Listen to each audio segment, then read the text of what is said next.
너에게 연락이 닿는다면 나는 이미 이 세상에 없겠지. 죽기 전에 꿈에서라도 너를 만났으면 좋겠다. 나의 아들, 사랑한다. 내 새끼. 엄마가. 아침부터 이게 웬 난리야? 아니, 그 얘기 못 들었어? 저기 파란대문 집에 살던 김씨 있잖아. 글쎄 죽었다네. 뭐? 그래서 계속 아침부터 구급차며 경찰차며 왔다 갔다 했구먼. 근데 그 양반 한동안 안 보이던데 서울 간 거 아니었어? 그게 아니라 글쎄 죽은 지 한 달이 더 됐다는 거야. 골목에 옹기종기 모여 경악하는 사람들 틈에 앉아 조용히 듣고 있던 정옥희 할머니는 숨을 급히 들이쉬었습니다. 문득 가슴이 답답해지는 기분이 들었습니다. 난 또 자식한테라도 간 줄 알았지. 자식은 무슨? 서울에서 대단한 일 한다고 그렇게 자랑했었는데 안 찾아온 지 벌써 10년도 더 됐지 아마? 정씨 할머니는 이웃들이 하는 말에 맞장구 치지 못하고 가만히 듣고만 있다가 빨간 대문을 열고 집 안으로 들어왔습니다. 여전히 대문 밖은 소란스러웠고 수군거리는 사람들의 목소리가 담을 넘어 들어왔기에 정씨는 마루 문을 굳게 닫았습니다. 그제서야 소란스러움이 잦아든 집안. 아침 식사 중이었는지 작은 방 안엔 조촐하게 차려진 밥상이 펴져 있었습니다. 김 씨와 마찬가지로 아무도 안 찾아온 지 오래된 방 안에 혼자 앉아 정 씨는 놓았던 숟가락을 들고 마저 밥을 먹었습니다. 흰쌀밥이 마치 모래처럼 까끌거리며 목구멍을 긁고 넘어갔습니다. 한때는 자식과 손주들이 찾아와 떠들썩했던 적도 있었던 방 안.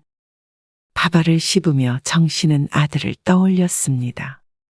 TV를 보는 아들, 냉장고 문을 열어보는 며느리, 차례상에서 곶감을 집어먹는 손주들. 그들을 상상하자 모래알 같던 밥알도 씹을 만해졌습니다. 정 씨의 아들은 서울에 살고 있습니다. 정 씨 또한 서울에서 살다가 20년 전 아들을 결혼시키고 고향 동네로 내려오게 되었습니다. 고향으로 온 뒤에도 아들이 명절 때 찾아오기도 했고 정 씨가 서울로 가서 아들을 보고 오기도 했습니다. 그러니 정 씨도 처음부터 혼자였던 것은 아니었습니다. 그녀에게도 남편과 자신보다도 사랑하는 자식이 있었죠. 정 씨는 부유한 어린 시절을 보냈습니다.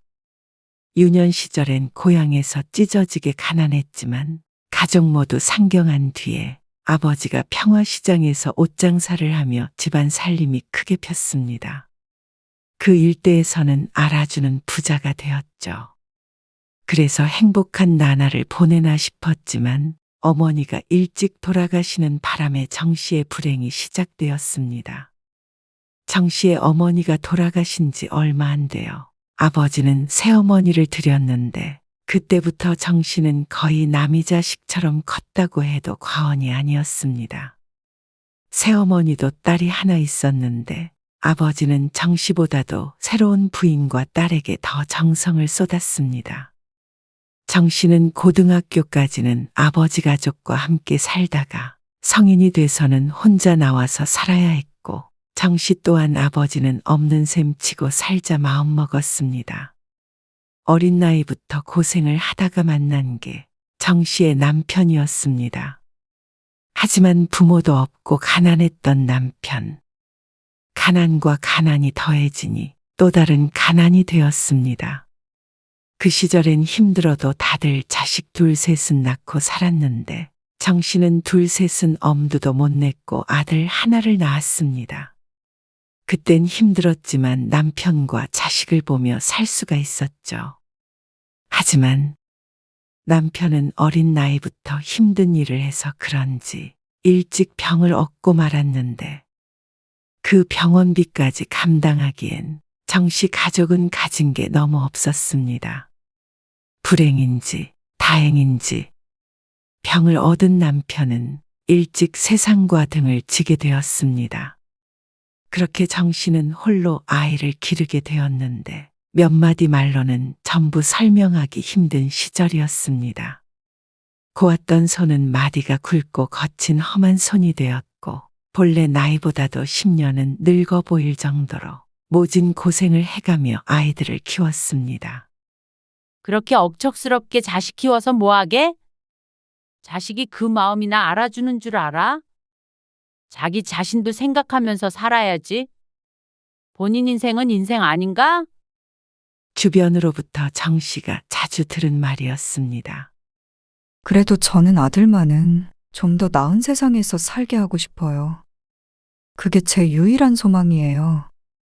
여자 혼자 자식을 풍족하게 키우는 것은 불가능했지만 그래도 정 씨는 아들이 대학에 입학하고 좋은 직장에 취업하고 제 짝을 만나서 결혼할 때까지 몸이 부서져라 뒷바라지했습니다. 마음 같아서는 집도 사주고 싶지만 형편이 그렇게 안 돼서 미안하다. 새아가한테도 내가 면목이 없다. 아니에요. 저 이만큼 키워주셨으니 이젠 제가 벌어서 엄마 책임질게요. 정 씨는 빈말일지라도 아들이 하는 소리에 그동안의 모든 고생을 보상받는 것 같았습니다. 그래도 아들을 빈손으로 결혼시킬 수는 없었던 정 씨는 서울에서 살던 집에 보증금을 빼서 아들 결혼에 보탰습니다. 좋은 직장에 취직은 했지만 돈 벌기 시작한 지 얼마 안 된 아들이 가정을 꾸리는 데는 목돈이 필요할 것이 분명했기 때문입니다. 얼마 되지 않은 돈이었지만 그래도 그거라도 보탤 수 있는 게 정 씨의 행복이었죠. 그렇게 정 씨는 어릴 때 살던 고향으로 홀로 내려오게 되었습니다. 서울과는 차 타고 1시간 반. 아주 먼 거리는 아니었지만 바쁜 아들과 수시로 왕래할 정도의 거리는 아니었죠. 이번 주말에 바쁘니? 너 바쁘니까 내가 좀 올라갈까 하는데 다른 게 아니라 이번에 너 좋아하는 파김치를 담갔는데 이것 좀 주려고. 김치요? 김치 주러 여기까지 오세요. 고생스러우신데 엄마 드세요. 제가 다음에 한번 내려갈 때요. 그때 해주세요. 아니야. 고생은 무슨. 너도 보고 손주들 얼굴도 한번 보고 싶어서 그렇지. 저 이번 주에는 주말에도 출근해서 엄마와도 못 봐요. 제가 다음에 시간 내서 갈게요. 그래? 어쩔 수 없지 그럼. 그 회사는 왜 애를 주말까지 부려먹는 거야. 몸 상하니까 쉬엄쉬엄 일해라. 쉬엄쉬엄 일하면 돈을 못 벌죠. 제 걱정 마시고 건강 챙기세요. 그래, 알았다. 바쁜 아들과는 자주 볼 수는 없었습니다. 그마저도 발길이 뜸해진 건 손주들이 커가면서였습니다. 명절이나 되어야 사랑하는 아들을 만날 수 있었죠. 그러던 어느 날 정 씨는 낯선 번호로 걸려온 전화를 받았습니다. 여보세요? 정옥희 씨 되시죠? 네, 제가 정옥희인데요. 저 정기철 씨 딸이에요. 정기철.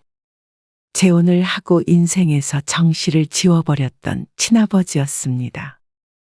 새어머니에게 딸이 하나 있었는데 그 딸에게서 걸려온 전화였죠. 아버지가 돌아가셨어요.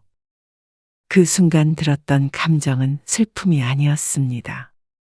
지금까지 살아계실 거란 생각을 못했는데 올해도 사셨다 하고 생각했다면 정 씨는 불효녀일까요? 그리고 이어지는 뜻밖의 소식.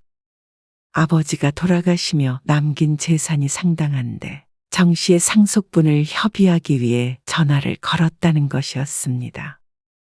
결국 정 씨는 서울에 있는 아파트 한 채와 거액의 현금을 상속받게 되었습니다. 그 사실을 바로 아들에게 전했더니 아들은 크게 기뻐했습니다. 엄마, 어떻게 이런 일이 다 있어요? 사람이 고생만 하라는 법은 없나 봐요.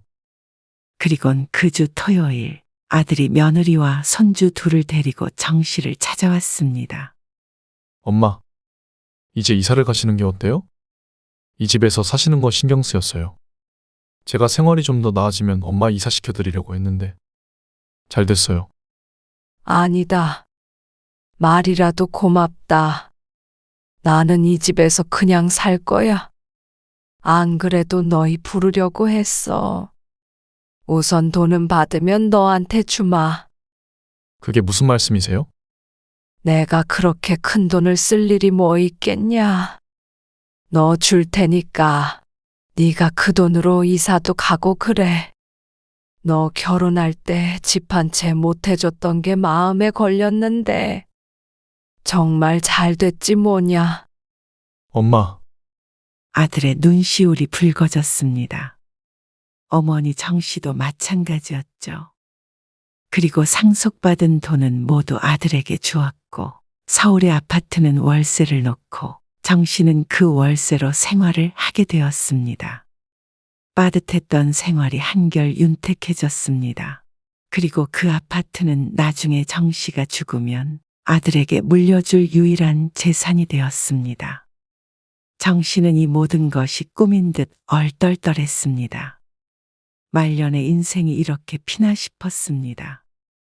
삶의 여유가 생겨서 그런지 늘 바빴던 아들은 명절이 아닌 때에도 정 씨를 방문했습니다. 그러니 조용하던 정 씨의 집은 북적해질 때가 많았습니다. 가족끼리도 뭔가 끈끈해지는 기분이었는데 돈이 있는 사람들은 늘 이렇게 살아왔을까 하는 생각을 하기도 했죠. 엄마, 이번 주말에 김치 좀 가지러 갈게요. 그래. 무슨 김치 해놓을까? 역시 엄마가 해주신 파김치가 먹고 싶네요. 애들도 좋아하고요. 알았다. 조심해서 내려오거라. 정 씨는 기쁜 마음으로 김치를 담그고 반찬도 이것저것 해두어 아들을 기다렸습니다. 그 시간들이 전혀 힘들지 않고 오히려 행복했습니다. 그리고 주말이 되었을 때 아들이 홀로 정 씨네 집에 왔습니다. 왜 혼자 왔어? 애미랑 애들은? 애들 학원 때문에 못 왔죠. 그래? 주말에도 학원에 가면 힘들어서 어째? 요즘에 주말에 쉬는 애들이 어딨어요. 그래. 너라도 와서 밥 먹어라. 가득 차려진 밥상을 가리키며 정 씨가 아들을 앉혔습니다. 뭘 이렇게 많이 차리셨어요? 나는 다 같이 오는 줄 알았지. 아니에요. 저만 있다가 화요일에 올라갈게요. 뭐? 회사는 어쩌고? 회사는 휴가 냈어요. 갑자기 무슨 일이야? 어디 아파? 정 씨가 걱정스럽게 묻자 아들이 어려운 이야기를 꺼내듯 말했습니다. 그건 아니고요. 회사 그만둘 생각이에요. 뭐? 갑자기 왜? 정 씨는 더 걱정이 되어 물었습니다. 그게 회사 나와서 제가 따로 회사를 차려볼까 해서요. 그것이 좋은 의미인지 나쁜 의미인지 모르기에 정 씨는 어떤 대답도 선뜻 하지 못하고 있는데 아들이 이어서 말했습니다. 애들도 커가고 해서 서울에서 남들처럼 살려면 직장 다녀서는 도저히 안 되겠더라고요. 그래서 말인데요. 엄마, 서울에 그 아파트 팔아서 빌려줄 수 있으세요? 회사를 차릴 자금을 빌려달라는 아들. 갑작스러운 제안이었지만 정 씨는 길게 생각하지 않았습니다. 그래. 그거 팔아서 반은 너 주마. 정 씨도 이제는 경제 능력이 없기에 노후 자금이 필요한 상태. 그래서 반을 주겠다고 했더니 아들이 고개를 저었습니다. 좀 큰 돈이 필요해서 그래요. 그럼 얼마나 필요한데? 그거 다 져주시면 제가 엄마 생활비 계속 드릴게요. 그리고 사업이 좀 커지면 빌려주신 돈도 다시 갚고요. 갚을 필요는 없다. 어차피 나 죽으면 그건 네 거였으니까. 다만 한 푼도 가지고 있지 않기엔 불안한 것도 사실이었습니다. 나이가 나이인지라 언제 어떻게 아플지도 모르는 것이고 그때가 되면 아들에게 짐이 되고 싶지는 않았기 때문입니다. 하지만 결국 정 씨가 망설이는 것도 아들 걱정 때문이었으니 아들이 원하는 대로 해줄 수밖에 없었죠. 그래. 그렇게 하자. 감사해요, 엄마. 매달 생활비는 넉넉하게 드릴 테니까 걱정 마세요. 그리고 아파트를 아들에게 주었습니다. 정 씨는 이제 빈털터리가 되었지만 아들은 그 뒤로 사업이 무척 잘 풀리는 듯해서 마음이 놓였습니다. 사업을 시작한 아들은 무척 바빠졌습니다. 이번에도 못 갈 것 같아요. 용돈 보내드릴 테니까 집에 혼자 계시지 마시고 동네 분들이랑 맛있는 것도 사드시고 하세요. 그래. 바쁘면 어쩔 수 없지. 사실 용돈이 필요한 것이 아니라 정 씨는 아들의 얼굴이 보고 싶었습니다. 그동안 보내준 생활비도 다 쓰지 않고 모아놔서 더 이상의 용돈은 필요하지 않았습니다. 하지만 입안에서만 맴도는 그 말을 차마 뱉을 순 없었죠. 바쁜 아들에게 내려오라며 때를 쓸 수는 없었습니다. 그렇게 1년, 2년, 3년. 날이 갈수록 아들을 만나기는 힘들었고 연락조차도 마음 편히 할 수 없게 되었습니다. 목소리가 듣고 싶어서 퇴근 시간에 맞춰서 전화를 걸면 제가 지금 바빠서요. 나중에 연락드릴게요. 그렇게 전화를 끊고는 깜깜무소식. 항상 이런 식으로 전화가 끊어지니 정 씨도 선뜻 연락을 하기 어려워졌죠. 그래도 무소식이 희소식이라는 말이 있기에 잘 살겠거니 생각하며 지냈습니다. 그리고 오랜만에 걸려온 아들의 전화에 정 씨가 헐레벌떡 버튼을 눌렀습니다. 바쁠 텐데 웬일이야? 잘 지냈니? 어디 아픈 데는 없고? 네, 엄마는요? 별일 없으시죠? 그럼 내 걱정은 마라. 애미랑 애들은 건강하고? 그럼요. 그래, 어쩐 일이야? 김치 해다 줄까? 그러자 한참을 말을 잇지 못하는 아들. 무슨 일이 있는 게야? 불안해진 정 씨가 아들을 다그쳤습니다. 그건 아니고요. 사실 이번에 첫째가 미국에 있는 음악학교에 가게 됐어요. 그러고선 한참 설명하는데 정 씨는 전부 알아듣진 못했습니다. 그래서 미국에 간다는 말이야? 전부? 네, 저희 식구들 다 가려고요. 오래 있을 건 아닌데 가족이 떨어져서 살 수는 없으니까요. 그래, 그렇지. 같이 살아야 가족이지. 그러곤 한참을 또 말이 없는 아들. 다녀올게요. 3년 정도 살다 올 계획이에요. 건강히 계세요. 자주 전화 드릴게요. 그러곤 몇 마디 더 나누고 전화를 끊었는데 잘 다녀오거라 기분 좋게 대답했음에도 정 씨는 마음 한켠이 시렸습니다. 아들이 같이 살아야 하는 가족에는 자신은 포함이 되지 않는 듯 했으니 말이죠. 그래도 유학을 갈 정도면 아들은 자신처럼 힘든 삶을 살고 있지 않은 것이 분명했기에 정 씨는 웃을 수 있었습니다. 그러나 한국에 있을 때도 자주 하지 못했던 연락을 외국이라고 자주 하진 못했습니다. 그렇게 한 해 한 해 흐를수록 정 씨는 아들을 잃어가는 기분이 들었습니다. 유학에서 돌아오는 3년이 지났는데도 아들은 찾아오지 않았고 전화를 하면 바쁘다는 문자 메시지만 보내곤 했죠. 고객이 전화를 받지 않아 소리샘으로 연결됩니다. 몇 해 동안 수도 없이 들은 안내 음성. 이제는 아들의 목소리보다도 익숙해졌습니다. 그리고 그동안 주었던 생활비는 들어오지 않은 지 꽤 되었지만 정 씨는 아들에게 묻지 않았습니다. 그저 사정이 있겠거니 생각했습니다.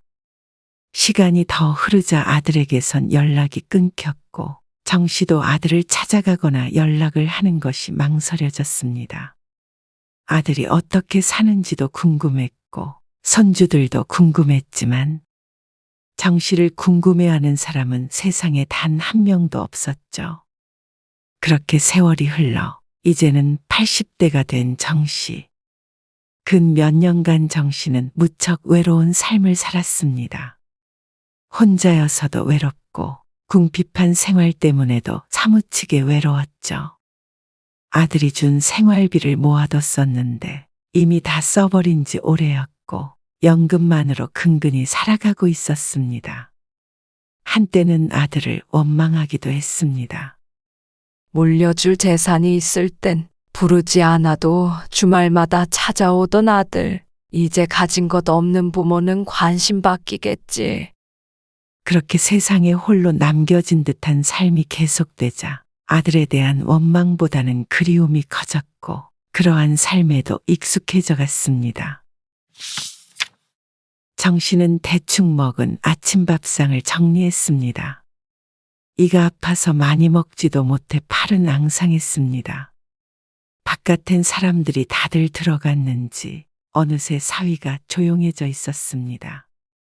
시끄럽게 울리던 구급차 소리도 멎어 있었죠.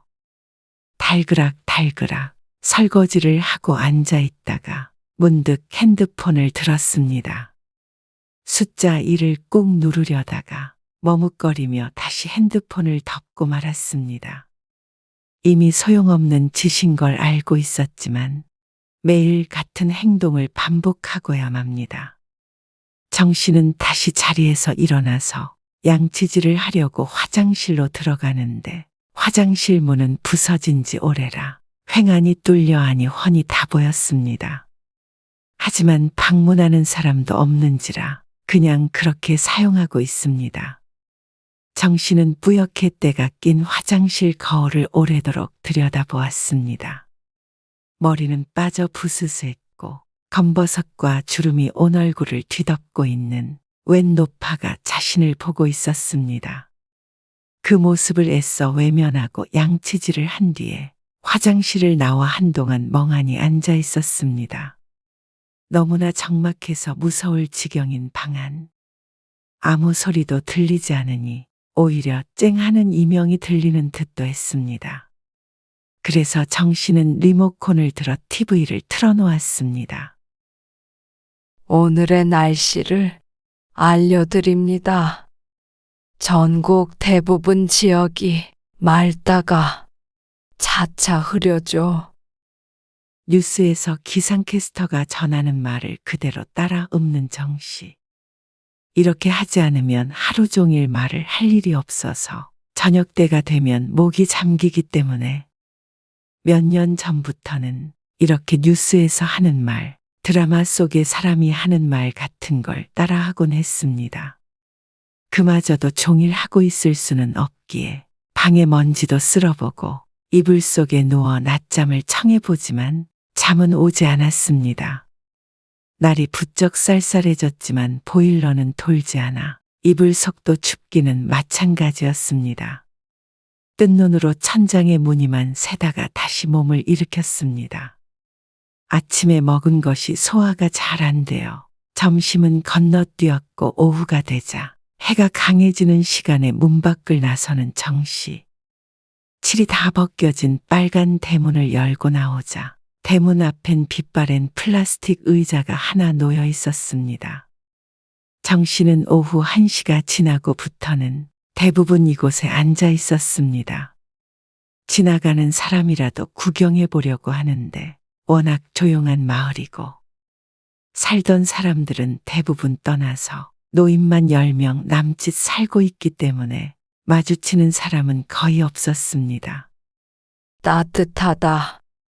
냉골 같은 집 안보다는 해가 내리쬐는 바깥이 오히려 따뜻해서 한참을 앉아 있었습니다.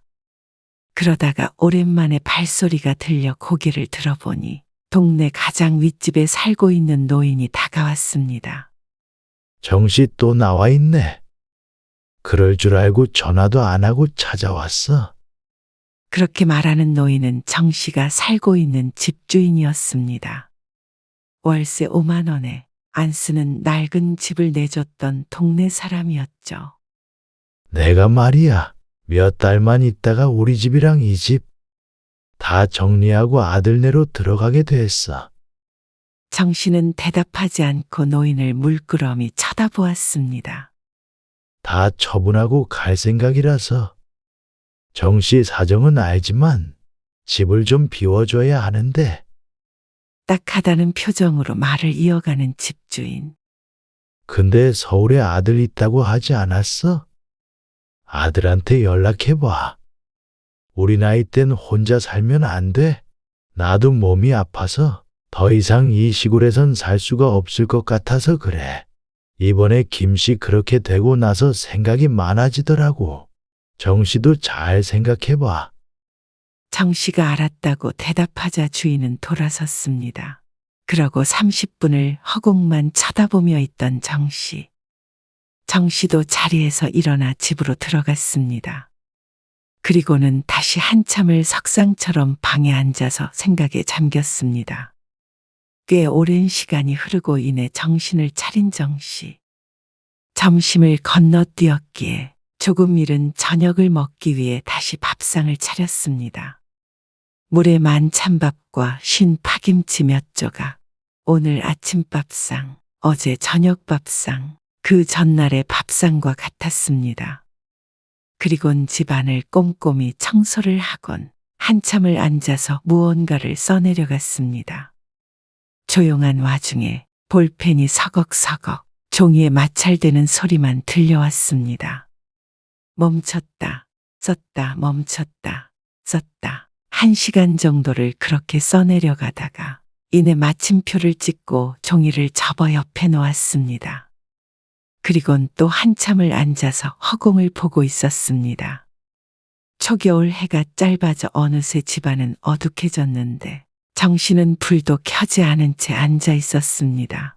TV도 켜놓지 않은 집안은 누군가 살고 있는 집이라고는 생각되지 않았습니다.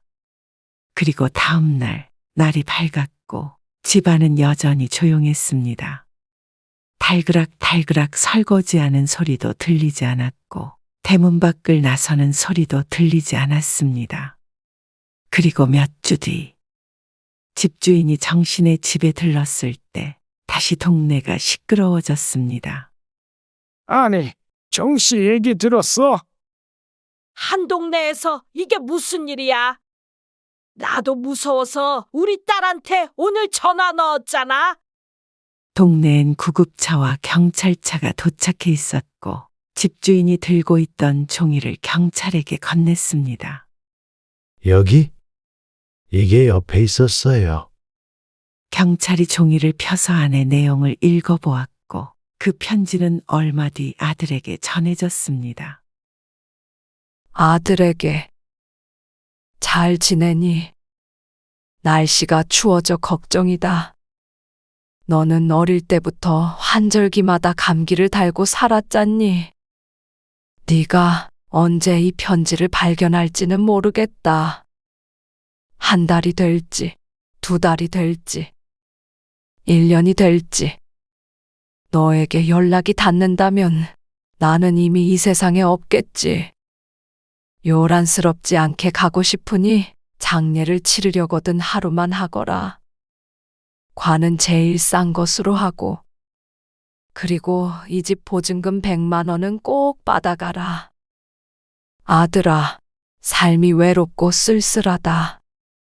그래도 너와 함께 했던 기억 간직하고 간다. 인생을 돌아보면 너를 낳아 기르던 시절이 가장 힘들었지만 또한 가장 행복했다. 죽기 전에 꿈에서라도 너를 만났으면 좋겠다. 사랑한다. 내 새끼. 엄마가.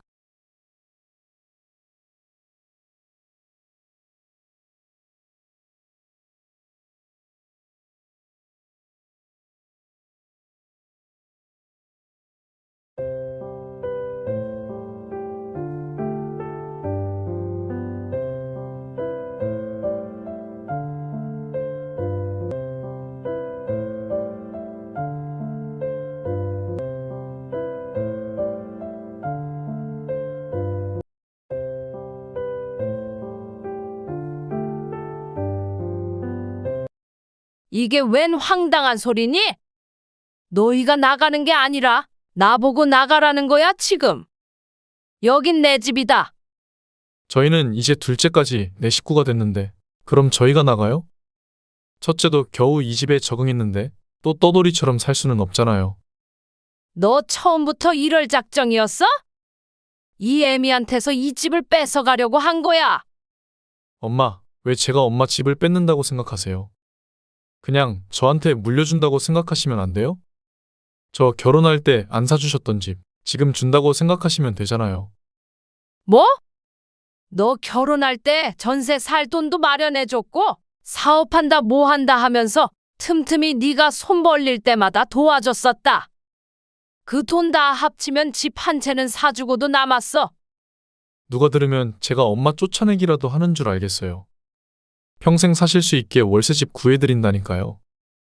글쎄 그러니까 내가 내 집 놔두고 왜 월세집을 구해서 나가야 하느냐고? 올해 72세 양현자 할머니는 두 손이 부들부들 떨렸어.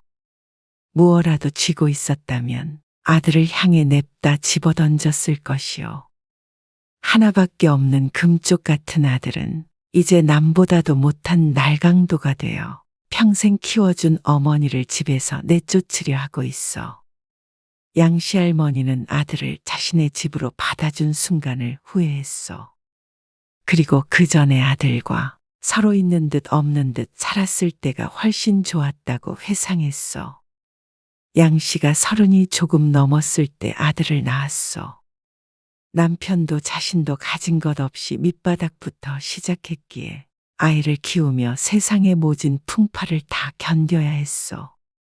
특히나 남편은 동네에서 자린고비 소리를 들을 정도로 검소했고 10원 한 장도 허투루 쓰는 법이 없었다오.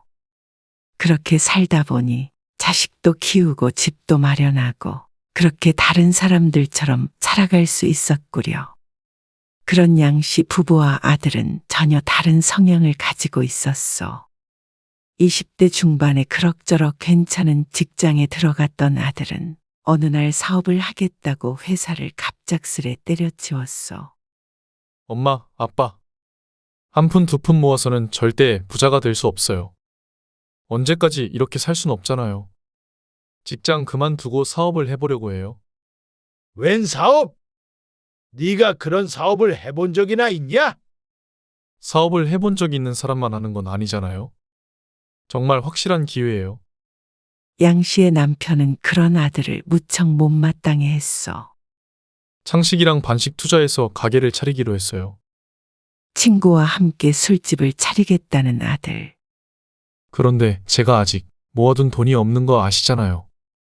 엄마 아빠가 좀 도와주세요. 금방 갚을 수 있어요. 돈이 없으면 모아서 시작해야지. 아직 젊은 놈이 처음부터 공짜로 얻어먹으려 해. 그리고 그렇게 제대로 된 준비도 없이 무슨 사업이고. 그것도 친구랑 동업. 저리 치워라. 처음에 남편은 극구 반대했어. 아빠, 제발 기회 좀 주세요. 창식이가 고등학교 졸업하자마자 그쪽 일을 해서 잘 알아요. 초반에 같이 투자만 하면 큰 돈 벌 수 있어요. 이 일로 서로 보내 안 보내 했지만 자식 이기는 부모 없다고 그렇게 꼬장꼬장하던 양 씨의 남편은 아들을 위해 대출 하나 없던 집을 담보로 융통한 돈을 건넸어. 정신 똑바로 차리고 해봐. 감사합니다. 진짜 성공해 보일게요. 그렇게 아들은 친구와 함께 개업했다가 이듬해 바로 망했고 그 대출금은 고스란히 양씨 부부가 책임지게 되었어. 그것이 벌써 10년도 더 된 이야기인데 그동안 양씨와 남편이 온몸을 갈아가며 그 돈을 전부 갚았다오. 그동안 아들은 무엇을 했느냐? 그 사이에도 이런 사업을 한다. 저런 사업을 한다 하며 크고 작게 손을 벌린 일이 셀 수도 없었어. 이러다 모두 함께 죽을 듯하여 양 씨의 남편이 아들에게 선언했어. 너 제대로 남들처럼 착실히 네 앞가림 할 수 있을 때 와라. 그전엔 찾아오지도 말거라. 그때가 아들이 30세 초반의 나이였는데 그렇게 절연한 뒤 2년 만에 양 씨의 남편이 세상을 떠났다오.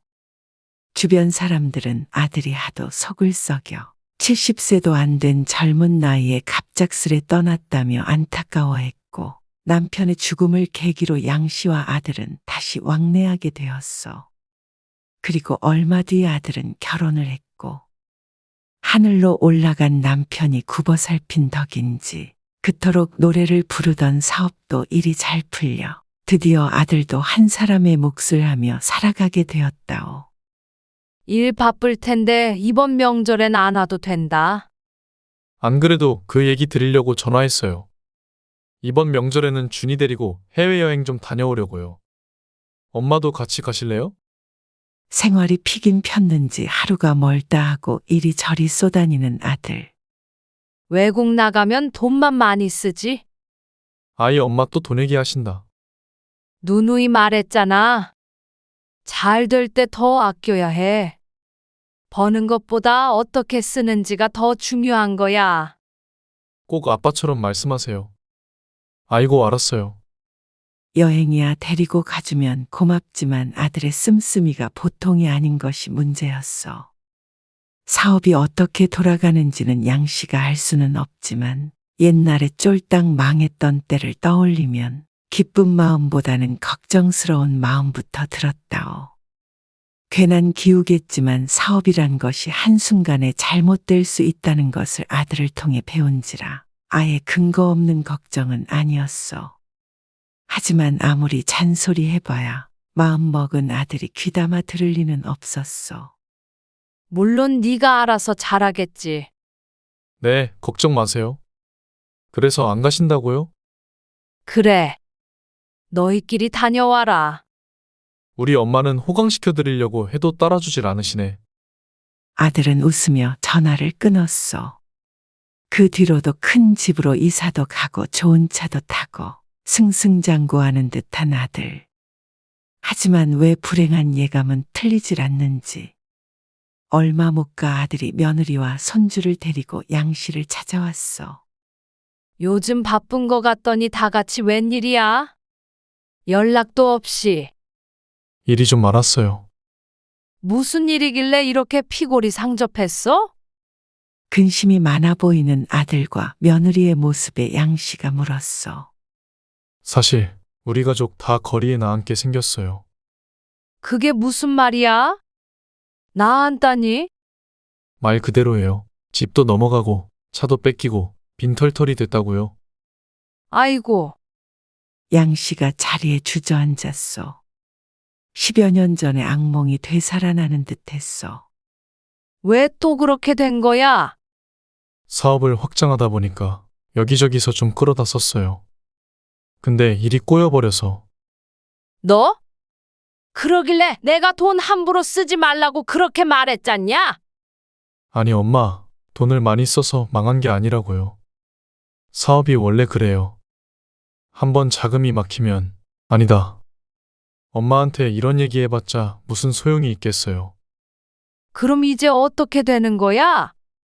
집도 넘어가서 당장에 갈 데도 없어요. 그래서 엄마한테 온 거예요. 고개 숙인 아들과 며느리, 그리고 6살 난 손주. 남들은 안정이 될 나이에 돈 한 푼 없이 다시 시작해야 하다니 눈앞이 아득해져 왔어. 그래서 당분간 여기서 좀 지낼게요. 부탁드려요, 어머니. 살가운 고부 사이는 아니었지만 사모님 소리 듣다가 졸지에 모든 걸 잃어버린 며느리도 딱했어.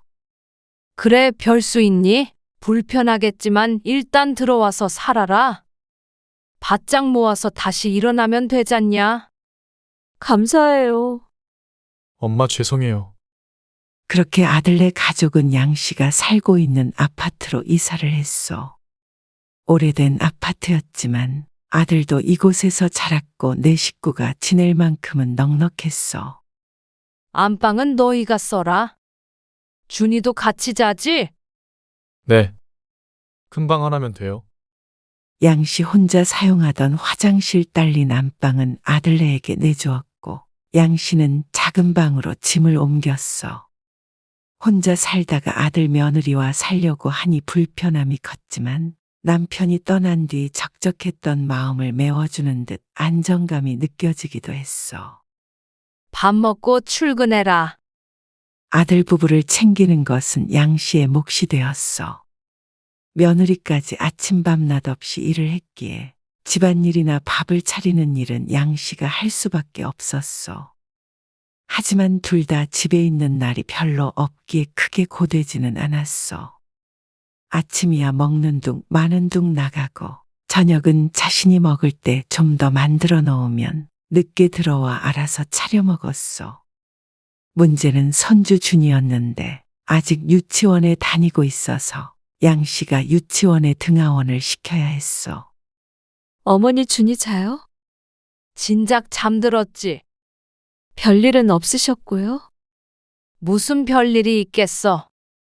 준이도 잘 먹고 잘 놀다 잔다. 엄마 고마워요. 엄마 아니었으면 우리 이렇게 일하지도 못해요. 그런 소릴랑 말고 일이나 열심히 해라. 준이 걱정은 하지 말고. 결혼 후 자주 만나지도 않았던 며느리는 처음에 양 씨의 집으로 들어오고 무척이나 어색해했는데 점차 시어머니와 사는 삶에 적응해 갔어.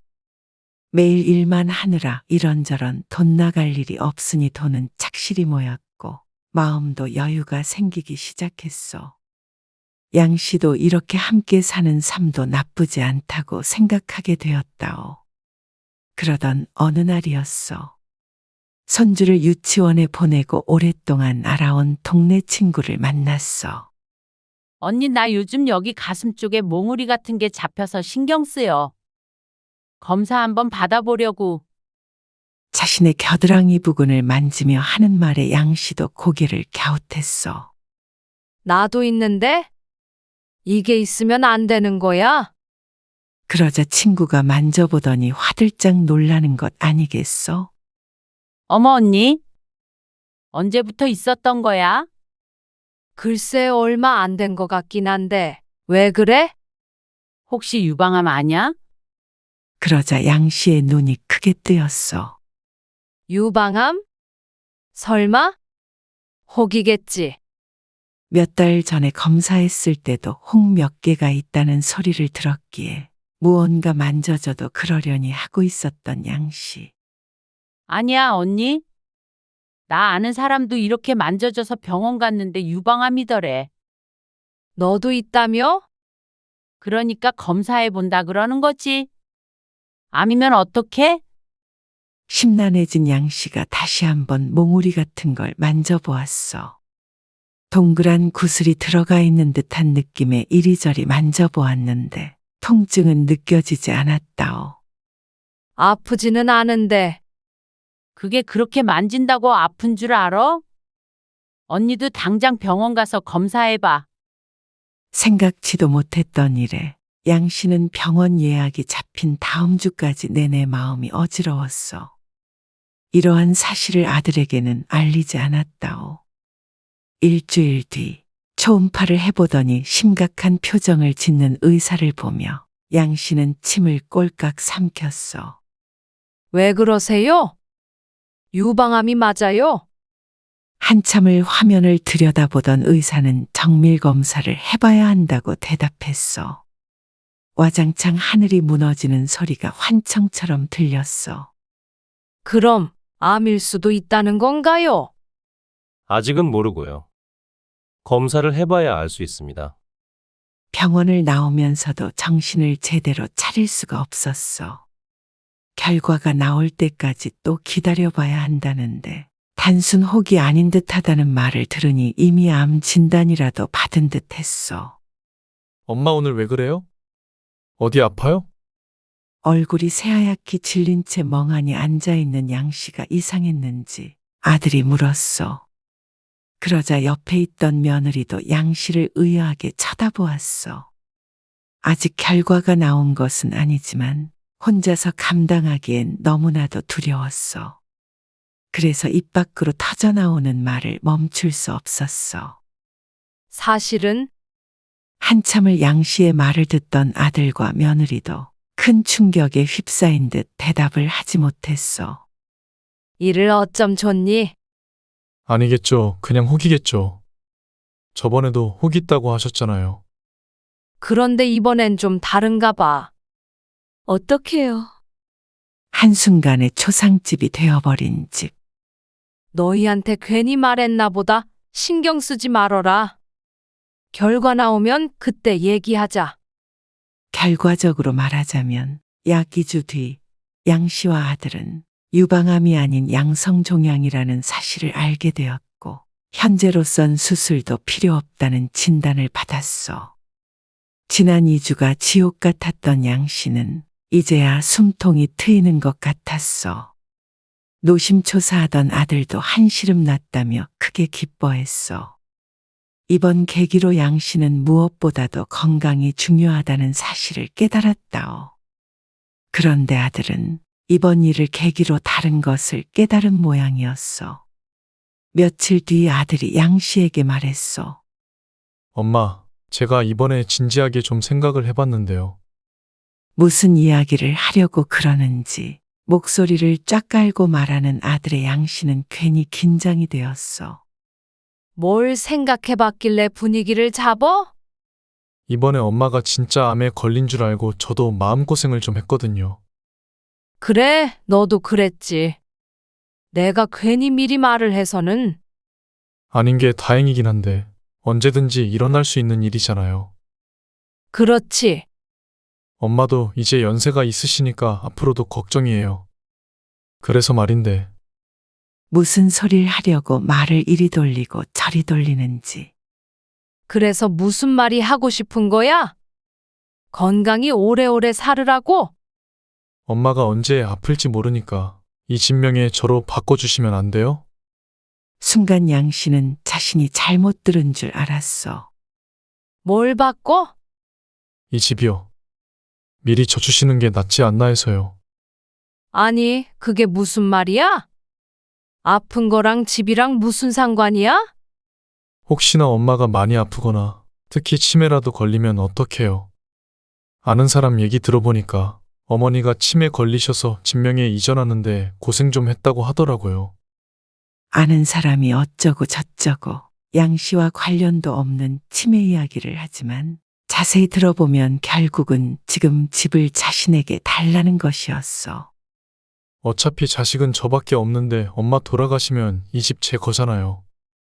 건강하실 때 명예 주시면 나중에 골치 안 아프죠. 너는 엄마가 유방암 걸렸을지도 모르는 상황에서 고작 생각한 게 진명이야? 결혼하더니 철든 줄 알았더니 여전히 철부지야. 아니 나쁘게 듣지 마시고요. 어차피 이렇게 같이 사는데 아빠 돌아가셨으니까 이 집 가장은 이제 저잖아요. 그러면 명예 주시고 제가 엄마 부양하면 되죠. 그리고 모양새도 그렇잖아요. 제가 엄마 모시고 사는 거랑 엄마 집에 얹혀 사는 거랑 보기에 좀 그렇죠. 애엄마 보기에도 제가 너무 무능해 보이기도 하고. 씁쓸하게 말하는 아들 때문에 말도 안 되는 소리하지 말라며 거절하려던 말이 쏙 들어갔어. 면전에다 말하는 아들이 괘씸해서 그렇지 썩 틀린 말도 아니었으니 말이오. 사람이 언제 죽을지 모른다는 생각을 하게 되자 아들의 아는 사람 이야기가 꼭 남의 이야기만은 아닐 수 있겠다 싶었어. 그래서 결국 양 씨는 아들에게 진명이를 넘겨주었어. 그 사실을 안 며느리가 아들보다 더 기뻐했어. 하지만 등기부의 이름만 바뀌었을 뿐 양 씨와 아들 내외의 삶은 전혀 달라지지 않았어. 그러다가 몇 달 뒤 며느리가 둘째를 가졌다는 소식을 듣게 되었어. 뭐, 둘째를 가졌어? 네, 어머니. 사정이 좋아졌지만 아들의 외벌이로 살기엔 부족했기에 걱정이 앞섰어. 애미야, 축하한다. 하지만 임산부 앞에서 걱정스런 기색을 내비칠 순 없었다오. 아들은 경사났다며 기뻐했고 양 씨도 이내 웃었어. 며느리는 만사까지 일하다가 둘째를 낳으면서 일을 그만두었어. 그리고 그때부터는 양 씨와 며느리의 불행한 나날이 시작되었다오. 며느리가 일을 할 땐 몰랐는데 하루 종일 집에서 붙어 있으니 미칠 지경이었어. 아이를 낳은 몸이라 하루 종일 드러누워 있었고 갓난아기는 울어대지. 끼니 되면 며느리 밥해다 바쳐야지. 70이 넘어서 때 아닌 며느리 산후조리를 하고 있었어. 어머니 준이 데리러 갈 시간 됐는데. 애기 하나만 돌보면 됐다면 나았을 텐데 첫째 또한 어렸기에 하나하나 돌봐줘야만 했어. 몸이 10개라도 부족할 지경이었는데 며느리 팔자가 상팔자였어. 이거 끓는 물에 삶아야 해요. 어제 전부 싹 삶아놨다. 오늘은 세탁기에 돌려서 빠르려고 했지. 죄송한데 이거 매일 삶아야 하는데. 이리 주세요. 어머니 힘드시면 제가 할게요. 아니다. 됐다. 내가 삶으마? 이건 이렇게 해야 한다. 저건 저렇게 해야 한다. 어찌나 까다롭고 예민한지. 차라리 며느리가 못되게 소리라도 쳤으면 네가 하라며 던져버렸을 텐데. 그럴 거면 그냥 저가 하겠다는 며느리에게 어떻게 그러마 하겠어? 며느리가 아니라 상전을 모시고 있는 것 같았어. 너는 아무튼간 성공하면 이 은혜 다 갚어라. 무슨 말이에요? 다 늙은 애미 부려먹으니 하는 소리다. 어느 날은 양 씨가 아들에게 불평을 하기도 했어. 하지만 며느리라고 시어머니인 양 씨와 있는 것이 편한 것만은 아니었어. 여보, 우리 언제까지 여기 살아? 왜? 무슨 일 있어? 아니, 그건 아니고 조금 불편해서 그렇지. 엄마가 불편하게 해? 아니야, 그냥 해본 소리야. 모든 사람은 다 자기가 제일 힘든 법이었어. 양 씨는 양 씨대로, 며느리는 며느리대로, 그리고 중간에 있는 아들도 지친 듯 보였어. 왜 그러는데 그래? 엄마랑 무슨 일 있어? 아무래도 시어머니니까 내가 친정엄마처럼 대할 수가 없지. 애기 돌보시는 것도 내가 이렇게 해야 한다 그러면 자꾸 아니라고 그러시니까. 옛날 사람이니까 그렇지. 당신이 좀 참아. 일하고 들어와서 나 좀 쉬고 싶다. 우리 그냥 나가서 살면 안 돼? 이제 방 한 칸 얻을 정도는 되지 않았어? 지금 당장 분가는 못하지. 그냥 웬만하면 당신이 좀 참으면 안 돼? 왜 나한테만 참으라 그래? 나도 힘들어. 당신 사업만 안 망했어도 이렇게 안 살잖아. 뭐, 그 얘기를 왜 하는 거야? 그래서 지금 당장 어디로 나가자는 건데. 내가 조금만 기다리라고 했잖아. 나도 준비하고 있는 게 있다고. 부엌에 나왔다가 우연히 들은 아들 부부의 대화. 양 씨는 자신만 힘들고 며느리는 속 편하게 산다 생각했는데 며느리의 말을 들어보니 생각이 많아졌어. 그래, 저라고 무작정 편하기만 하겠어. 요즘 착실히 일하는 아들을 보니 나가 살아도 되지 않겠나 싶기도 했어. 사업한다고 설친다면 뜯어말리겠지만 저렇게 일해서 벌면 부인과 자식 둘 못 먹여 살리겠어? 양 씨는 앞으로 나이 들어도 아들 도움은 필요 없으니 아들만 좀 잘 살았으면 싶은 마음이었어. 그래도 젊으니까 부부가 둘이 벌면 금방 일어설 것이라고 믿었어. 아들 내외의 대화는 끝까지 듣지는 못했지만 양 씨는 그들이 곧 분가 계획을 세울 것이라고 짐작했다오. 손주에게 할미 소리 들으며 함께 북적이며 살다가 떠나보낼 생각을 하니 조금 서운한 마음도 들었지만 어쩔 수 없는 일 아니겠소? 그리고 어느 날 아들과 며느리가 양 씨 앞에 앉았어. 양 씨는 분가 얘기가 나올 것임을 예감하고 마음의 준비를 했어. 그리고 나갈 때 어느 정도 도와주려고 마음도 먹었기에 통장 잔고도 다시 한번 확인하고 오는 길이고 말이요. 그래, 무슨 일이야? 지난날의 아들과 며느리의 대화는 못 들은 척하고 양 씨가 물었어. 엄마 나 사업 다시 해보려고 해요. 고개를 끄덕이려던 양 씨가 화들짝 놀라 아들을 쳐다보았어. 뭘 한다고? 사업? 네. 둘째도 태어났는데 다시 한번 만회해봐야죠. 아이고, 두야. 그냥 직장 다니면 안 되겠냐? 이렇게 벌어서 애들 대학은 어떻게 보내요?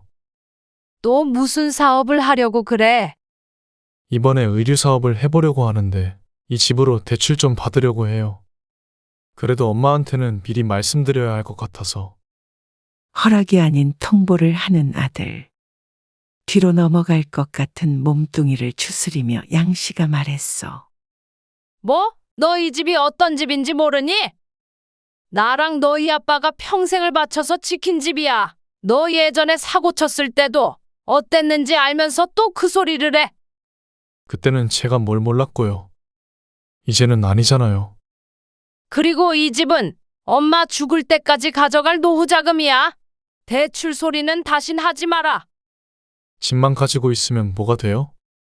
엄마 지낼 곳은 제가 따로 마련해 드릴게요. 이게 도대체 무슨 소린지 아들의 말이 양씨의 머릿속에 제대로 입력되지 않았어. 그게 도대체 무슨 소리야? 내가 지낼 곳을 마련하다니?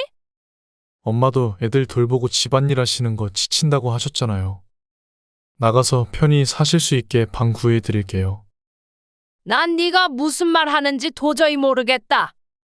그러니까 내 집으로 대출 받아서 사업을 할 거고 이혜미는 불편하니까 나가서 살라는 말이야. 불편하니까 나가라는 게 아니고요. 제가 생각을 해봤는데 엄마가 따로 사시는 게 더 편하실 거란 거죠. 저희 뒷바라지 할 필요 없이 제가 사업하면 애엄마는 집에서 다시 집안일 하면 되는 거고요. 그럼 엄마가 힘들게 저희랑 같이 살 필요가 없으니까. 이게 웬 황당한 소리니? 그래서 너희가 나가는 게 아니라 나보고 나가라는 거야, 지금? 여긴 내 집이다. 아니 엄마, 저 그렇게 나쁜 놈 아니에요. 꼭 엄마 내쫓는 것 같잖아요. 그게 아니라 월세는 엄마 돌아가실 때까지 내드릴 테니까 지금이랑 다를 게 없죠. 그리고 혼자 살 집을 구하는 게 월세가 적게 나가잖아요. 그런 건 다 모르겠고 불편하면 너희가 나가던지 해라. 우리 이제 둘째까지 넷인데 저희가 어떻게 나가요? 첫째도 겨우 이 집에 적응했는데 또 떠돌이처럼 살 수는 없잖아요. 너 처음부터 이럴 작정이었어? 이 애미한테서 이 집을 뺏어가려고 한 거야? 엄마, 왜 제가 엄마 집을 뺏는다고 생각하세요? 그냥 저한테 물려준다고 생각하세요. 저 결혼할 때 안 사주셨던 집, 지금 준다고 생각하시면 되잖아요. 뭐? 너 결혼할 때 전세 살 돈도 마련해줬고 사업한다 뭐한다 하면서 틈틈이 네가 손 벌릴 때마다 도와줬었다. 그 돈 다 합치면 집 한 채는 사주고도 남았어. 그러니까 평생 사실 수 있게 월세집 구해드린다니까요. 이런 연극 같은 일이 다 있나 싶었어. 같이 살겠다고 울며 찾아왔을 때는 돈 모아서 금방 나갈 것 같더니 명의를 이전하고 조금 살만해지니까 불편하다고 집주인인 엄마 보고 나가라니. 말이 평생 살 집을 마련해 준다는 것이지. 같이 살 마음이 없으니 평생 혼자 새들어 살다 죽으란 말 아니겠어? 며느리도 같은 생각인지 아들 옆에서 아무 말 않고 딴청을 피우고 있었어. 싸우는 줄 알았더니 둘이 작당 모의를 해서 이런 결론을 내고 의기투합을 한 듯했어. 엄마가 너무 이상하게 생각해서 그래요. 같이 살면 서로 힘들고 불편한 상황이니까 우리 넷이 나가서 사는 것보다 엄마 혼자 나가서 사시는 게 더 편한 방법이니까 그런 거죠. 안 그래요? 오히려 나가서 사시면 더 좋아하실걸요? 이건 자식이 아니라 날강도보다도 더한 놈이었어. 처음부터 칼을 들이밀었다면 반항이라도 해보았을 텐데. 아들을 믿고 집 명의를 넘겨주었던 양씨는 뒤통수를 세게 맞은 듯 했어. 남편이 살아있었다면 아들에게 이런 꼴은 안 당했을 텐데 하며 후회했어. 그게 그렇게 좋으면 네가 나가 살아? 그리고 당장 내 집은 다시 돌려줘라. 애초에 죽기 전에 명예 넘겨달라는 아들 말을 들은 이 애미가 바보였다. 이 집 담보 잡고 단 한 푼이라도 대출 받기만 해봐라. 죽어서도 용서 안 한다. 그러고선 아들과 며느리에게서 등을 돌렸지만 양 씨는 마음이 불안했어. 자신은 이 집이 없으면 아무것도 없는 것이나 마찬가지였어. 아직 살 날이 많은데 집도 없이 비참하게 떠돌아다니기는 죽기보다 싫었어. 혼자 잘 살던 양 씨에게 이런 고민을 하게 하는 아들도 다시는 보고 싶지 않았어. 하지만 진명이도 이미 넘겨준 마당에 이 논쟁을 끝내는 가장 평화로운 방법이 아들과 함께 사는 것뿐이라는 사실이 양 씨의 속을 쓰리게 했어.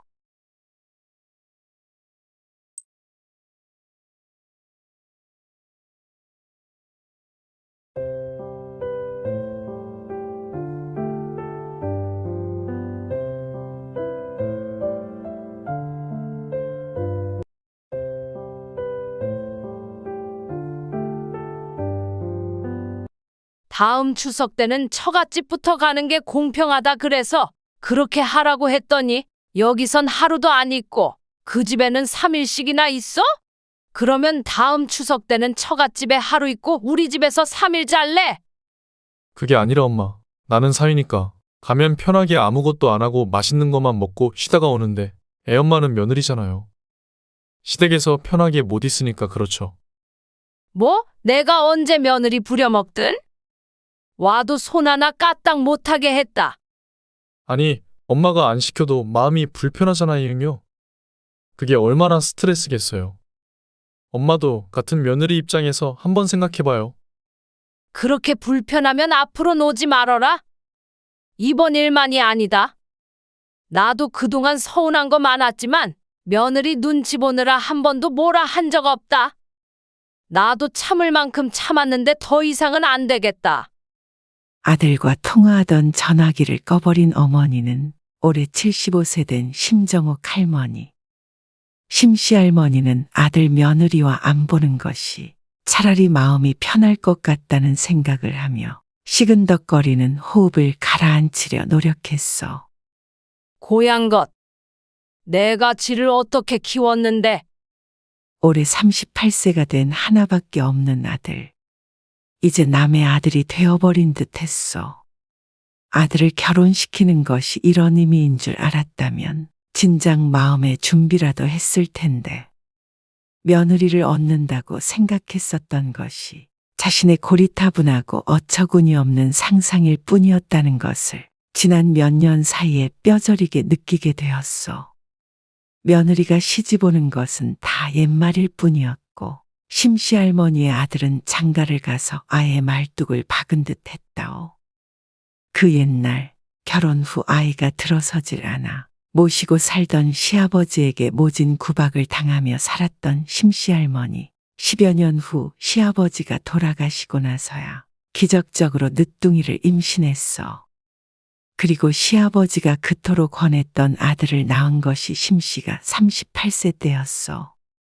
어차피 나올 거, 진작 나왔으면 그 고생을 안 했을 것을.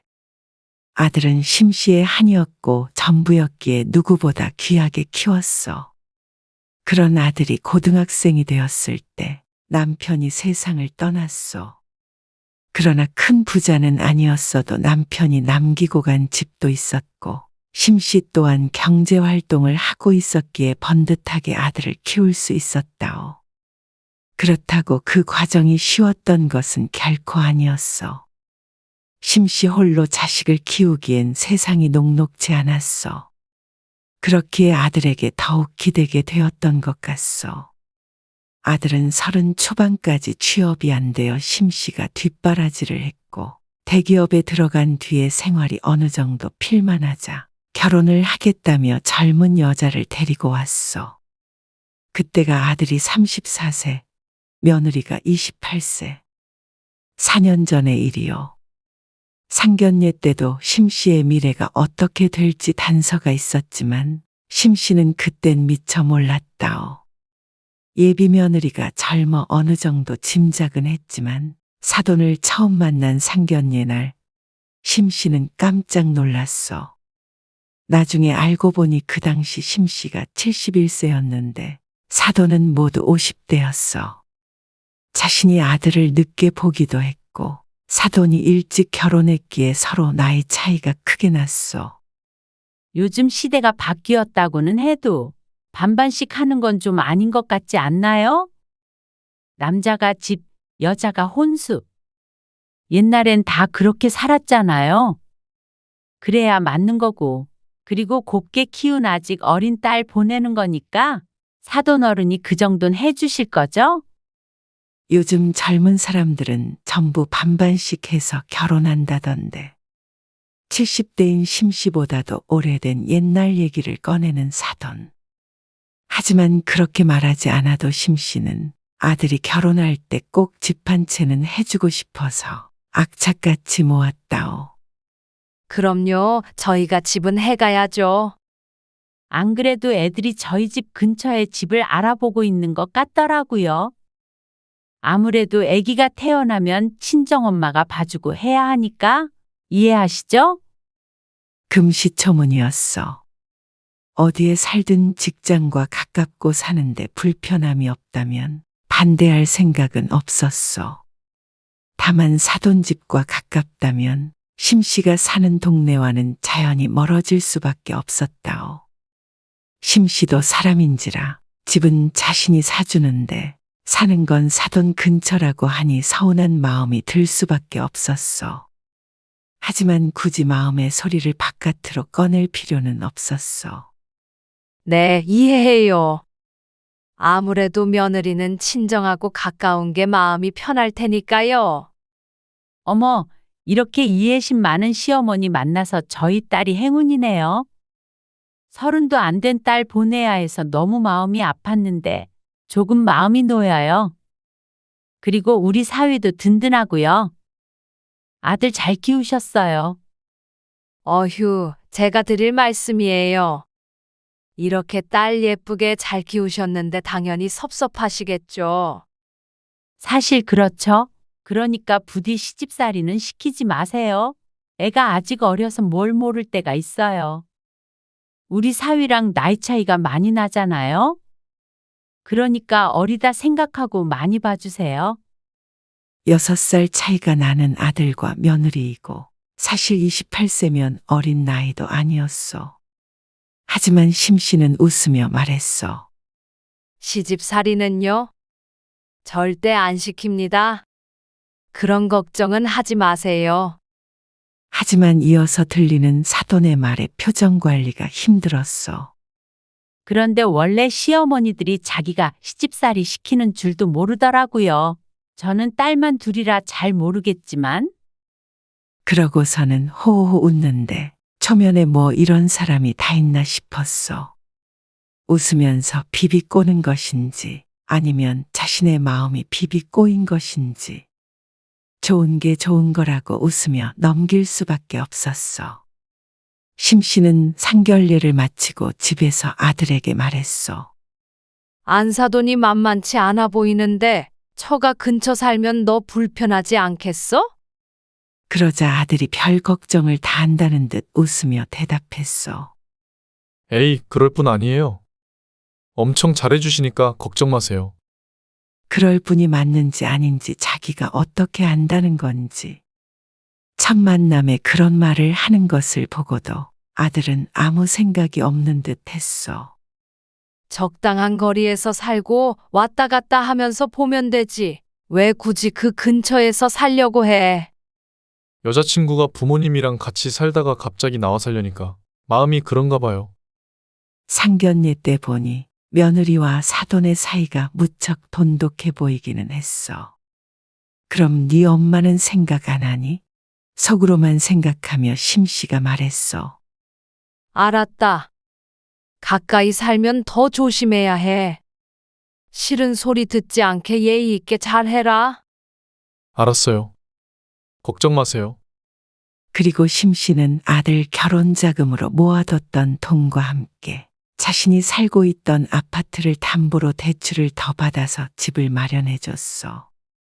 상견례 때 만나보니 어줍잖은 집을 사줬다가는 아들이 대접도 못 받을 것 같아 보였기 때문이었어. 물론 사돈집 근처에 말이요. 요새는 아들 가진 것이 죄인이라더니 맞는 말 같았어. 하지만 그것까지는 심씨는 절대 후회하지 않았어.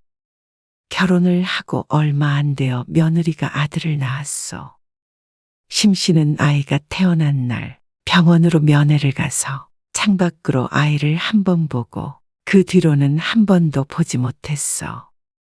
요즘엔 며느리가 출산을 하면 용돈을 줘야 한다길래 200만 원을 보내주었는데 정작 애가 태어난 지 4개월이 다 되어 가도록 코빼기도 보지 못했다는 사실이 모순이었어.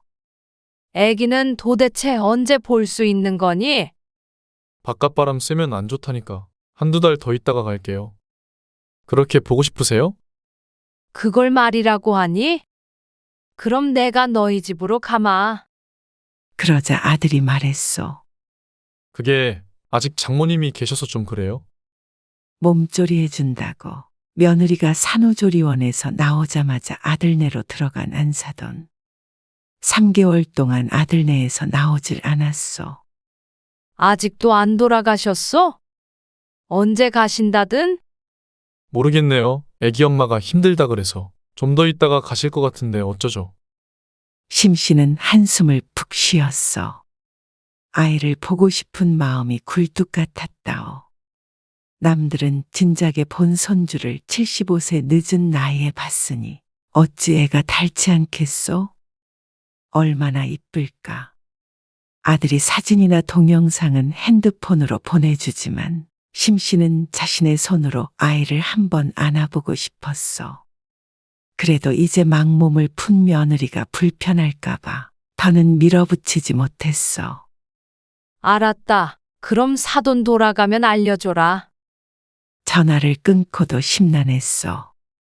며느리한테는 돈을 보내고 축하한다며 전화 한 통하고는 그 뒤로는 전화도 안 걸었어. 갓난아기 때문에 잠도 제대로 못 잘 텐데 시어머니가 시도 때도 없이 전화하는 걸 반길 며느리는 없을 것 아니요. 그래, 조금만 참아야지. 그리고 전염병이다 뭐다 말이 많아. 심씨가 손주를 직접 보게 된 건 한참 뒤였어. 아이고, 왔니? 고생했다. 고생했어. 어디 우리 손주 좀 보자. 들뜬 목소리로 심씨가 아들 부부와 손주를 맞았어. 아이가 태어난 지 6개월 만에 처음 보았는데 태어난 날 보고 안 봤으니 훌쩍 커 있었어. 장군감이네 우리 손주. 곧 방문한다고 통보를 받은 날부터 무척 설레서 잠이 안 올 지경이었어. 그래서 이불 빨래도 전부 새로 하고 아침 일찍부터 대청소를 했어. 처음 차려주는 밥상이라 임금님상 저리 가라. 상다리 부러지도록 차렸다오. 새아가 많이 먹어라. 그래야 몸도 회복하지. 잘 먹겠습니다. 막 며느리가 숟가락을 들었는데 눕혀놨던 손주가 울었어. 내가 볼 테니까 너는 편히 먹어. 어머니도 식사하셔야죠. 나는 이거 차리면서 간 보느라 배가 다 부르다. 걱정 말고 먹어. 실제로 심씨는 밥을 안 먹어도 손주를 보고 있기만 해도 배가 부른 기분이었어. 설거지는 제가 할게요. 아니 됐다. 네가 무슨 설거지를 해. 어서 가서 애기나 봐. 그렇게 먹은 것을 치우고 과일도 깎아주고 심씨는 아들 부부가 잘방으로 들어갔어. 아기와 함께 잘 수 있게 미리 사둔 매트리스를 바닥에 깔았고 그 위엔 새로 빤 이불을 덮었어. 이부자리를 봐주고 방을 나왔는데 아들 내외가 그새 과일을 다 먹고 자리에서 일어나 나갈 채비를 하고 있었어. 아니, 안 자고 벌써 가니? 장모님이 애 봐주시기로 해서 우리 둘이 오랜만에 데이트 좀 하려고요. 온 지 2시간이 됐을까. 뭐? 그럼 애는 내가 봐줄 테니까 둘이 바람 쐬고 와라. 아니에요. 장모님 댁이 우리 집이랑도 가깝고 그래야 맘 편히 데이트를 하죠. 그리고 내내 장모님이 봐주셔서 애도 낯을 안 가리니까. 나도 앞으로 자주 봐야 할머니인 줄 알 거 아니니? 앞으로 자주 오면 되죠. 엄마도 상 차리느라 엄청 고생하셨을 것 같은데 오늘은 편히 쉬세요. 애기 보는 거 보통 일 아니더라고요. 나는 뭐 애 안 키워봤니? 에이, 그래도 엄마 때랑은 다르죠. 아무튼 이만 가볼 테니까 쉬세요. 웃으며 매정하게 떠나버리는 아들. 아들과 며느리가 떠나고 이불 깔린 방을 한참 쳐다보다 불을 탁 끄고 나오는데 허탈한 감정이 들었어. 겨우 보게 된 손자를 몇 번 안아보지도 못하고 보낸 심씨. 그리고 손자도 손자지만 아들도 굉장히 오랜만에 보는 것인데 조금 더 있다 가면 어디가 덧나나 심술도 났어. 품에 끼고 살던 자식도 결혼하면 남이 된다더니 아무리 그래도 심씨는 서운하고 서운했어. 그리고 얼마 안 있어 어버이날이 되었을 때 아들은 다시 심씨의 집에 방문했어. 엄마, 오늘은 자고 갈게요. 저번에 너무 서운해 하시길래 마음에 걸렸어요. 서운해하는 걸 아는 놈이 그렇게 돌아섰는지 속으론 궁시렁 거리면서도 반갑게 아들네를 맞았어. 전에 서운했던 마음과는 별개로 심씨는 무척 신이 난 상태였어. 혹시나 해서 이불을 또 새로 빨아놓았는데 잘했다 싶었다오. 이 방에서 자라. 다 깨끗하게 청소해놨어. 네, 어머니. 감사합니다. 오느라 고생 많았을 텐데 저녁 차리는 동안 푹 쉬고 있어. 그리고는 심씨는 며느리가 불편할까 싶어 아이가 궁금해도 저녁상을 차릴 때까지 방문을 열어보지 않았어. 저녁 식사가 끝난 뒤 아들이 봉투를 건넸어. 엄마, 어버이날인데 이거 용돈 쓰세요. 이런 거 주지 말래도. 작년에도 봉투를 받았었는데 같은 금액이 들어있었어. 뭘 30만 원씩이나 줘. 애기 기저귀나 사지. 기저귀 살 돈은 있으니까 그런 걱정은 마시고요. 친구들 만나서 맛있는 거 사드세요. 참 고맙다. 심씨는 봉투를 소중히 서랍에 넣었어. 결혼 전에는 한 번도 받아본 적 없었던 용돈인데 그래도 아들이 결혼하니 달라지긴 했어. 이제 어서 씻고 방에 들어가서 쉬어라. 애기 좀 내가 봐줄까? 아니에요. 제가 돌볼게요. 어머니 쉬세요. 그렇지만 심씨가 손주를 좀 더 오래 보고 싶었어. 아니다. 내가 볼 테니까 너 좀 들어가서 누워 있어. 그러곤 손주를 받아드는데 의왕하고 울음을 터뜨렸어. 어구구 우리 손주 할미 얼굴 얼른 익혀야지. 심씨가 어화둥둥 아기를 안고 달래고 있자니 아들이 와서 말했어. 엄마, 그냥 저 주세요. 제가 달랠게요. 그러더니 쏙 아기를 빼가는 것이 아니겠어?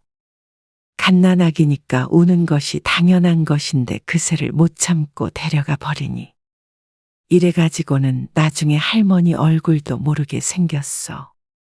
그날 새벽 간간이의 울음소리가 들리더니 조용해졌고 심씨는 방문을 연 채로 설핏 잠에 들었는데 부엌에서 아들네가 뭘 먹는지 달그락거리는 소리가 들려왔어.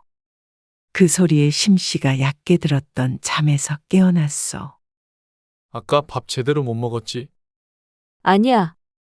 자기가 끓여주는 라면 먹으면 되지. 아무래도 불편하지? 그렇지. 어머니가 잘해주셔도 시댁이니까. 오늘도 전처럼 심씨가 아이를 보는 동안 며느리는 밥 한 공기를 뚝딱 했어. 정작 밥을 제대로 못 먹은 건 심씨인데 아들놈은 지 마누라 입으로 들어가는 것만 신경을 쓰고 있었어. 내년 어버이날에는 장모님한테 가자. 이번엔 먼저 우리 집으로 와서 고마워. 어머니 혼자 계시니까. 역시 천사네 천사야. 천사는 무슨. 아참 우리 엄마 아빠한테도 용돈 보냈지. 그럼 100만 원 보내드렸어. 이번에도? 어머니는 30만 원 드리는데 우리 부모님만 100만 원 드리니까 양심에 찔리네. 찔리긴. 엄마는 혼자서 돈 쓸 일 별로 없으셔. 장인어른이랑 장모님은 두 분이고 여행도 많이 다니시잖아. 내 참 듣자 하니 어이가 없었어. 속으로는 내가 돈 쓸 일이 왜 없냐, 송장도 아니고 하고 소리치고 싶었지만 꾹 참았어. 그리고 혼자라서 30만 원 줬으면 둘은 60만 원을 줘야 맞는 것 아니겠어? 마누라가 예쁘면 처가댁 말뚝에도 절을 한다더니 아들은 절이 아니라 더한 것도 할 기세였어. 며느리가 문제가 아니라 아들놈이 문제였어. 방문이라도 닫고 싶은데 깼다는 기색을 보이고 싶지 않아서 둘의 대화를 계속 들어야 했어. 특별히 험담을 하는 것도 아닌데 왜 이렇게 마음이 헛헛한지. 그래, 돈이 뭐가 중요하냐. 어버이날에 먼저 찾아와서 하룻밤 자고 가는 것만으로도 감지덕지하자 스스로를 달랬지만 마음속으로는 이런 일이 하나 둘 쌓이기 시작했어. 그러다가 추석날이 되었어. 이날 이후로 심씨는 살아온 인생을 되돌아보게 되었고 앞으로의 인생에도 대단히 큰 변화가 생겼다오. 추석 전날 아들네가 왔어. 저녁 6시쯤 도착해서 밥을 먹으니 벌써 잘 시간이었어. 명절 음식은 차리지 않았어. 심씨는 남편이 죽은 후로는 명절의 차례는 지내지 않고 남편의 제사만 챙기고 있었어. 그래서 명절이라곤 해도 따로 음식할 것도 없었고 밥 차리는 것이야 늘 심씨가 해오던 일이었어. 그런데 아들이 지나가는 말로 심씨에게 말했어. 엄마, 근데 요즘엔 제사도 안 지내는 집이 많대요. 그러냐? 나 죽으면 너네도 지내지 말어라. 나는 그래도 살아있는 동안엔 네 아버지 제사는 간소하게나마 하련다. 엄마나 애엄마 힘들까봐 그렇죠. 자신이 고깝게 듣는 것인지 말뜻을 헤아려 보자니 자신이 힘들까봐 그러는 것이 아니라 지 마누라 제사상 차리는 게 힘들까봐 꺼낸 말 같았어. 명절 차례도 안 지내고 1년에 딱 한 번 지내는 제사를. 그것도 며느리는 애기나 보라고 손 하나 까딱 못하게 했건만. 아들이 정말 어머니를 위했다면 지난 20년간 아무 말 없이 지내던 아버지 제사를 이제 와서 없애자고 하지는 않았을 것이요. 아들의 팔불출 같은 말에 속이 뒤집어지는 듯 했어. 엄마, 저희는 이제 가볼게요. 다음 날 아침밥을 먹고 아들은 일찍 자리에서 일어났어. 시계를 보니 오전 9시. 그래. 사돈댁으로 가니? 아니요. 벌초야 해서 산소로 바로 가려고요. 벌초? 무슨 벌초? 추석 당일에 처가 산소에 가서 직접 벌초를 해야 한다는 아들. 처갓집은 딸만 둘이라 제가 가서 도와야죠. 바깥 사돈 계시잖아? 장인어른은 허리가 안 좋아서 작년에도 혼자서 하시다가 알아놓으셨대요. 벌초, 사위인 아들이 당연히 도와줄 수도 있는 것이지만 심씨가 황당해하는 이유가 있었어. 너는 네 아버지 산소도 벌초 해본 적이 없잖아. 그건 작은아버지가 할머니 산소하면서 아버지 산소도 해주시니까 제가 할 일이 없었던 거죠. 이제는 놀랍지도 않았어. 여기서 따져봐야 뭐하겠어.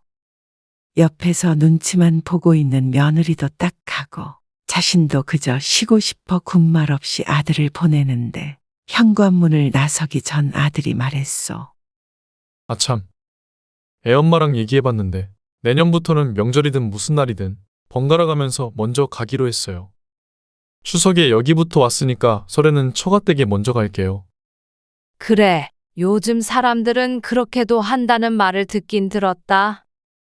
심씨도 며느리였기에 이해가 안 되는 것은 아니었어.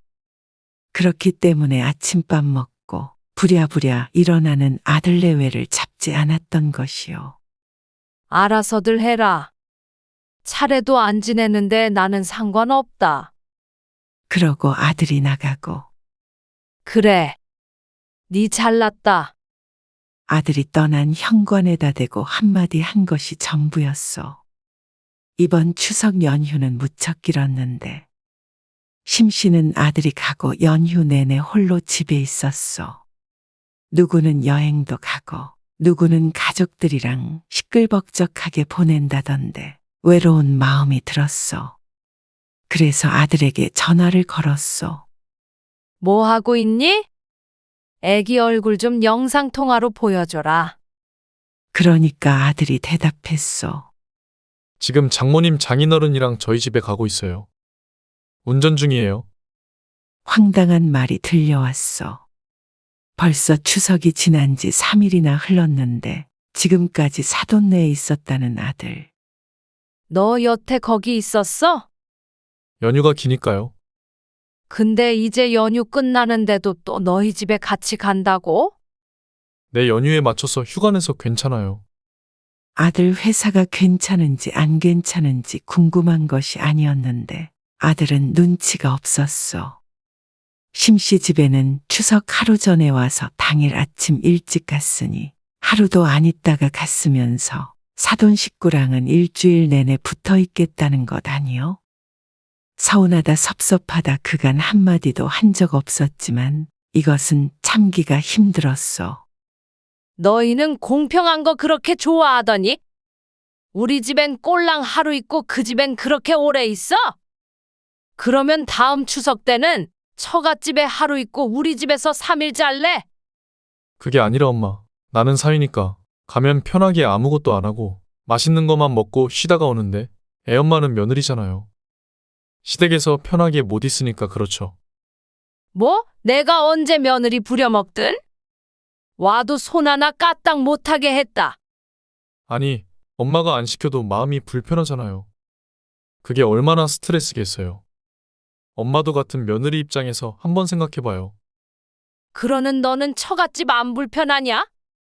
참나, 너는 내 아들이야? 그 집 아들이야?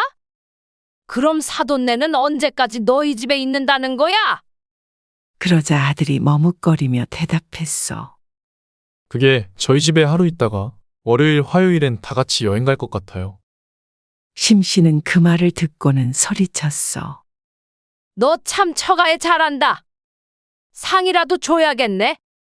그런데 네 애미는 여행 갈 줄 모른다던. 너희가 언제 나 데리고 어디 간 적이나 있니? 엄마는 여행 안 좋아하잖아요. 여행 안 좋아하는 사람이 어디 있어?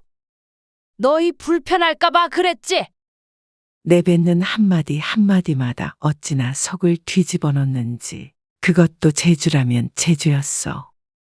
그리고 말이 나와서 하는 말인데 너희 집도 말이야. 내가 사준 집인데 난 몇 번 가보지도 못했다. 아니, 집 사준 건 사준 거고요. 그걸로 생색내면 어떡해요. 점입가경이 이럴 때 필요한 말인 듯했어. 뭐 생색? 내가 무슨 말하는지 모르는 거야? 아니요, 알죠. 아는데 갑자기 왜 그러세요?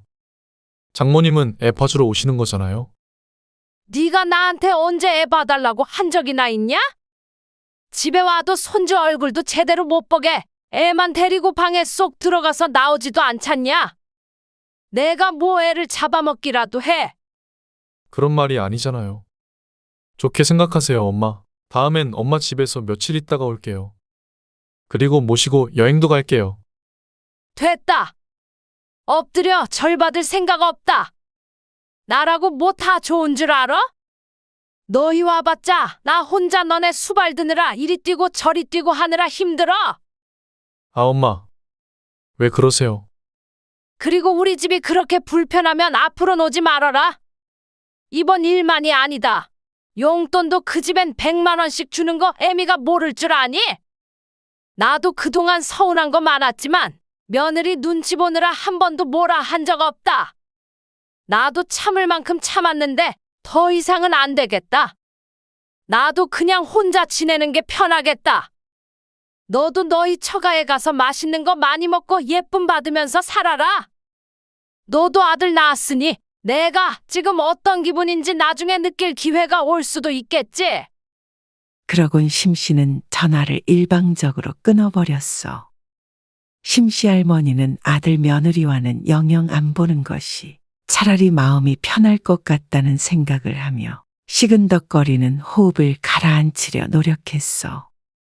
고향 것. 내가 지를 어떻게 키웠는데? 하나밖에 없는 아들이기에 나이 들어 심씨를 챙겨줄 사람은 아들 하나뿐이었어. 그렇지만 심씨는 아들에게 모든 걸 주면 주었지. 아들이 자신을 위해 희생하길 결코 바라질 않았어. 그런데 그렇게 인생을 바쳐서 키운 아들이 처가에 가서 종노릇이나 하고 있는 것을 보니 열불이 났어. 이래서 다들 아들 키워봐야 소용이 없다고 하는구나 뒤늦게 깨달았어. 옛날엔 아들이 최고였지만 지금은 다 옛말이 되었어. 키워봤자 남의 아들이 되니 참 허무한 일이요. 결혼할 때 집 해줘야 하고 며느리 불편할까봐 아들 집에 자주 가지도 못하고 또 명절에 붙잡아두면 나쁜 시어머니 소리 들을까봐 얼른 보내는데 편하게 아들 집에 드나드는 사돈을 보면 자신의 처지가 참 딱했어. 남의 집 가는 것보다 아들 집 가는 것이 더 조심스러워질 줄 누가 알았겠어? 세상 모든 아들들이 그렇진 않겠지만 그렇다면 자신이 아들을 잘못 키운 것이겠지 생각하며 심씨는 지난 인생을 후회했고 앞으로 아들이 없는 자신의 인생에 대해서도 진지하게 생각해 보게 되었다오. 계속해서 아들에게서 전화가 걸려왔지만 받지 않았어.